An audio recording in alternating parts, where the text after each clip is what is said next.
Case किया गया है।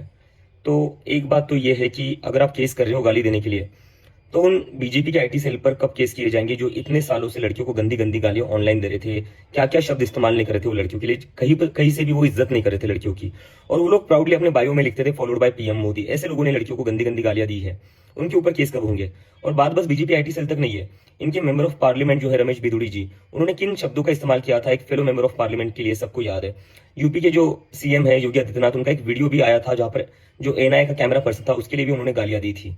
तो ये क्या चला, इस देश में दो कानून चल रहे हैं क्या? यूथ के लिए एक अलग कानून है और बीजेपी और उनके नेताओं के लिए अलग कानून है। और गाली देना कोई अपराध नहीं है, गाली देना इज नॉट अ क्राइम। अगर कोई गाली देता है वो बुरा हो सकता है, वो बुरी बात हो सकती है, तो उसको आप समझाइए, उसको आप कहिए कि गाली मत दो। लेकिन केस किस बात पर किया जा रहा है?